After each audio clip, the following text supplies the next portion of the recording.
మటన్‌తో ఎక్కువగా దోసకాయ, వంకాయ లేదంటే గోంగూర కలిపి వండుతూ ఉంటాం కదండీ! అలా కాకుండా ఈరోజు మన వీడియోలో మటన్‌తో పచ్చిశనగపప్పు కలిపి ఎలా వండుకోవాలో చూపిస్తున్నాను. ఈ మటన్ పచ్చిశనగపప్పు కూర వచ్చేసి రుచి చాలా బావుంటుందండి.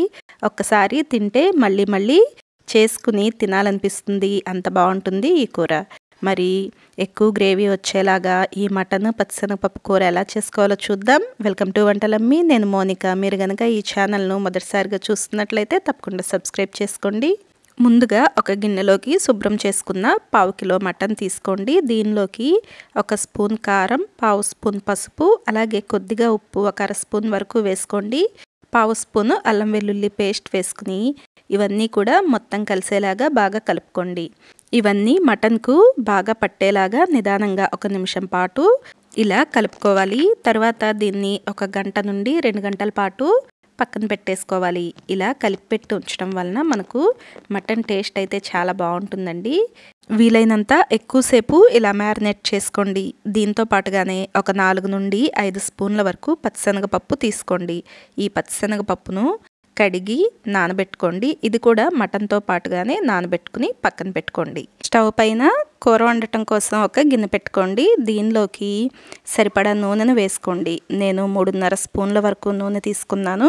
అలాగే 2 ఉల్లిపాయలు, 2 పచ్చిమిరపకాయలు సన్నటి తరుగును కూడా వేసుకుని ఈ ఉల్లిపాయ పచ్చిమిరపకాయలు వచ్చేసి మనకు రంగు మారేంత వరకు వేయించుకోవాలి. ఇలా రంగు మారిన తర్వాత దీనిలోకి ఒక అర స్పూన్ వరకు అల్లం వెల్లుల్లి పేస్ట్ను వేసుకోవాలి. ఈ అల్లం వెల్లుల్లి పేస్ట్ కూడా రంగు మారేంత వరకు వేయించుకోవాలి.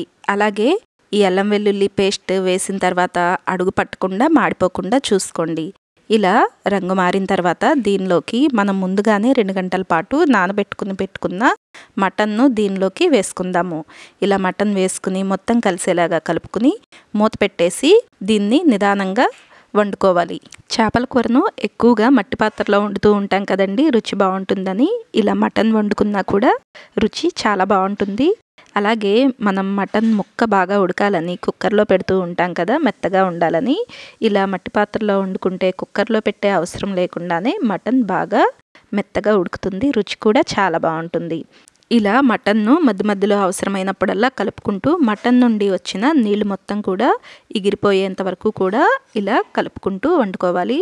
ఇలా నీళ్ళు మొత్తం ఎగిరిన తర్వాత దీనిలోకి ఉప్పు కారం వేసుకోవాలి. ఉప్పు కారం వచ్చేసి మనం ముందుగానే కొద్దిగా వేసుకుని ఉన్నాం కాబట్టి మీ రుచికి తగినట్లుగా మీరు చూసుకుని వేసుకోండి.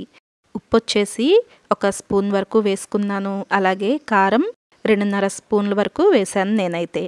ఇలా వేసుకుని మరొకసారి కలిపి మూత పెట్టేసి దీని నుండి నూనె పైకి తేలొచ్చేంత వరకు కూడా సన్నని మంట మీద ఉడికించుకోండి.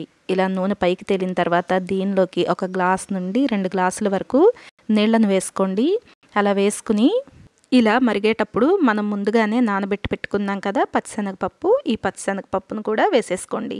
ఇలా పచ్చిశనగపప్పును వేసుకుని సరిపడినంత మంట పైన ఇలా మధ్య మధ్యలో కలుపుకుంటూ వండుకోండి. మనకు మటన్ ఉడకటానికి నీళ్లు కాస్త ఎక్కువగానే పడతాయండి. దాన్ని బట్టి చూసుకుని నీళ్లు వేసుకోండి. తర్వాత దీనిలోకి 1 స్పూన్ వరకు ధనియాల పొడిని వేసుకోండి. ఇలా వేసుకుని మొత్తం కలిసేలాగా కలుపుకున్న తర్వాత మూత పెట్టేసి సన్నని మంట మీద ఉడికించుకోండి. మనకు వీడియోలో చూపిస్తున్నట్లుగా పచ్చిశనగపప్పు వచ్చేసి ఇలా చేత్తో నొక్కి చూస్తే మనకు మెత్తగా ఇలా నలగాలన్నమాట. అలా ఉంటే మనకు పచ్చిశనగపప్పు కూడా బాగా ఉడికినట్లు. మీరు కావాలంటే నానబెట్టిన పచ్చిశనగపప్పును కాసేపు ఉడకపెట్టి కూడా వేసుకోవచ్చు.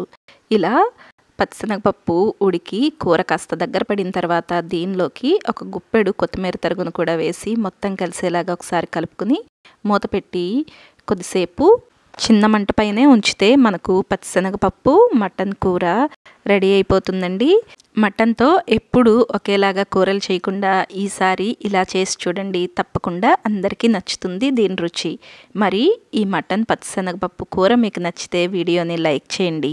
అలాగే ఈ కూరను మీరు కూడా ట్రై చేసి మీకు ఎలా అనిపించిందో కమెంట్ సెక్షన్లో కమెంట్ చేయండి. ఈ వీడియోని మీ ఫ్రెండ్స్ ఇంకా ఫ్యామిలీ మెంబర్స్కు షేర్ చేయండి. ఇలాంటి మరిన్ని రెసిపీస్ కోసం వంటలమ్మి ఛానల్ను సబ్స్క్రైబ్ చేసుకోండి. Thank you for watching.